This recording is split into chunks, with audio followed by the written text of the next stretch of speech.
السلام عليكم خياتي، ان شاء الله تكونوا كامل بخير. الوصفه تاع اليوم كيما راكم تشوفوا درت لكم دجاجه محمره في الفرن. تجي بزاف بنينه وجات طريه لداخل.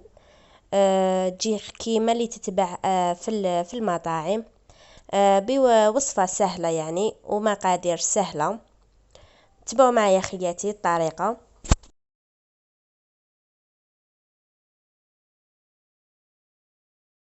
هنايا واش راح نحتاجو في الوصفه تاعنا، نجيبو هكا ريسيبيون يكون مشروح. جبت هنايا التوابل تاعي، عندي ثوم، مرحيه، زنجبيل، كركم، فلفل الكحل، وراس الحانوت، لي زيبيس تاع الشاورما، لي زيبيس تاع دجاج محمر، الكيري، وعندي الملح وعندي الزعتره. كيما راكم تشوفوا جبتهم هنايا كامل، فرختهم هذاك في الريسيبيون تاعي.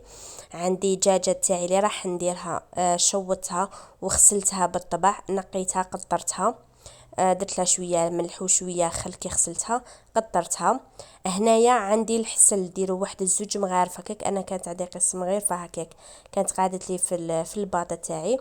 ذوبتها قسم مغرف ولا زوج مغارف تاع حسل. وهنايا الوصفة تاعنا يعني الدجاج محمر وش يحب المارغرين. هنا قد ما ديروا المارغرين تجي بزاف بنينه، وتجي هذيك التحميره تاعها. تجي لداخل هذاك الصدر، هذاك الدجاج محمر تاعكم يجيكم مشمخ، ما يجيكمش كامل ناشف. هنايا انا الدجاجه تاعي ماشي كبيره بزاف، صغيره شويه. درت هنايا زوج مغارف معمرين تاع مارغرين. اذا كانت عندكم الدجاجه كبيره ديروا حتى 3 مغارف. يعني السر في الدجاج محمر المارغرين. كما قلت لكم هنايا زدت درت واحد قيس مغرف معمره تاع الكيتشاب، تقدروا تعوضوها بلا موتارد. درت هنايا مغرف كبيره معمره. كما تقدروا تزيدوا واحد النص حبه تاع بصل، تقدروا تسكرفجوها ولا تقطعوها هكا صغيره، ولا تقدروا ديروا الثوم وحده. انا درت الثوم وحده جات بزاف بنينه، يعني قلت لكم كاضافه تحبوا حتى تزيدوا نص حبيبه تاع بصل ولا حبيبه صغيره تاع بصل. احكمت هذوك لي زيبيس والمارغرين وهذاك الكيتشاب، خلطتهم كامل كيما راكم تشوفوا. يعني هذه الدجاجه جات بزاف بنينه. كي طيبتها كنت نطيب فيها، درتها داخل الفرن. هذيك الريحه واش نحكي لكم، الدار ولا تنعنع بريحه الدجاج محمر كيما تاع المطاعم. تجربوها في ديوركم، حاجه نقيه يعني ديروها بيديكم، يعني في الدار حاجه نقيه خير من اللي تشروها برا. وكما قال الوصفه ناجحه وتجيكم بنينه، تجيكم كيما اللي تتباع برا.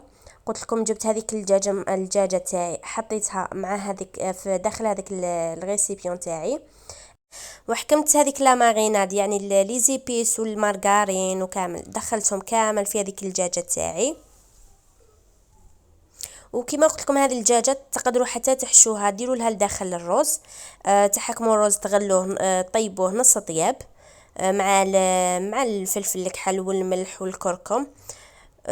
طيبوه نص طياب، ومن بعد ديروه داخل الدجاجه تاعكم وتغلقوا عليها وتخلوه يكمل يطيب مع الدجاجه ثاني، يجي بزاف بنين. وهنايا راني ضفت زوج وريقات تاع الرند.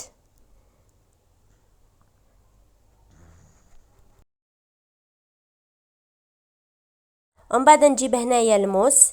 نحكم هذاك الصدر تاع الدجاج نشلحه شويه شويه، وندخلو فيه هذاك الماريناد، يعني باش يجي الصدر تاعنا يجينا بنين، ما يجيش ناشف الداخل. وهنا نشعل الفور تاعي اعلى درجه، يعني انا مقويت له كاع واش كاين. وجبت هنايا ساك كويسون، يعني هذا الساشيات سبيسيال تاع الدجاج محمر يطيبوا فيهم. وجبت هنايا سنيوه تاعي صغيره، ولا تقدروا ديروا بلا هكا تاع الدجاج. شوفوا جبت هنايا الساشيات تاوعي، حليتهم غير بالعقل. كيما تقدروا ديروا الدجاج محمر، الدجاجه تاعكم ديروها قلت لكم في بلا تاع الدجاج، ومن بعد تغطوها من الفوق بابي كويسون، ومن بعد ديروها بابي الومنيوم وتخلوها طيب، وديروا لها واحد الفنجان هكاك تاع الماء وتخلوها طيب في غرضها. الا ما عندكمش هذو الساشيات كيما راكم تشوفوا، دخلت هذيك الدجاجه تاعي داخل هذيك الساشي تاع قلت لكم تاع الطياب، يعني تاع الدجاج محمر، خاصه بالدجاج محمر. زدت فرغت فوقها هذيك لا ماريناد اللي قعدت لي كيما راكم تشوفوا. واذا حبيتوا تاني تقدروا تقطعوا لها واحد الحبيبه تاع بطاطا ولا حبيبه تاع بصل وطوماطيش باش تجيكم هذيك يعني هذيك التكتوكه طيب مع مع الدجاج مع الدجاجه تاعنا. ثاني تجي بنينه. قلت لكم تقدروا تقطعوا لها حبه بطاطا لداخل. هنا نحكمها نغلقها الخيط اللي يجي فيها يجي مع الساشي تاعها.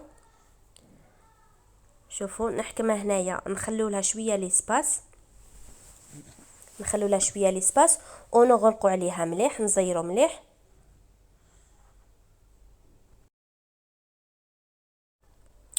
ومن بعد هنايا جبت واحد قيس كاس ولا كاس ونص هكاك تاع الماء درتو داخل السنيوه تاعي يعني ما عادي ما من العين نورمال درتو داخل السنيوه.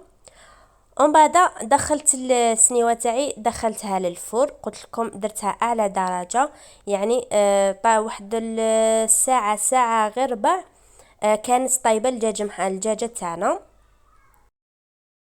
شوفوا هنايا الدجاجه تاعي بعد ما طابت يعني كي تكون داخل الفور كي طول في طيابها واللي يكون الماء تاعكم تاع السنيوه نشف ضيفوا هكا واحد الكاس نص كاس هكاك ليسونسيال ما تخلوش السنيوه تنشف. قلت لكم هنايا بعد ما طابت شوفوا لي تحمرت هنا من الفوق نحيت لها هذيك الساشي اللي طابت فيها. شوفوا هنا مازالت فيها الماء هنا راهي من الفوق تحمرت وقعدت من تحت عاود تقلبتها نحيت لها هذيك الساشي وعاود تقلبتها شعلت لها من الفوق وخليتها تتحمر يعني تاخذ هذيك التحميره من الفوق. شوفوا جات هايله هذيك الريحه ما نحكي لكمش. وهنا هذيك لاصوص اللي راهي داخل الساشي نعاود نديرها من الفوق هكا في الدجاجه تاعي كيما راكم تشوفوا. ومن بعد هنايا نحيت هذيك الساشي وعاود درتها قلت لكم داخل الفور شعلت لها غير من الفوق وخليتها تتحمر. شوفوا لي هنايا في الاخر كي طابت قدمتها مع لي فريت تقدروا ديروها مع الروز ثاني تجي بزاف بنينه. نتمنى ان شاء الله تكون عجبتكم الوصفه تاع اليوم خياتي. ما تنساونيش بلي جاموا لي كومونتير. نتلاقاو ان شاء الله في فيديو جديد مع وصفه جديده ان شاء الله والسلام.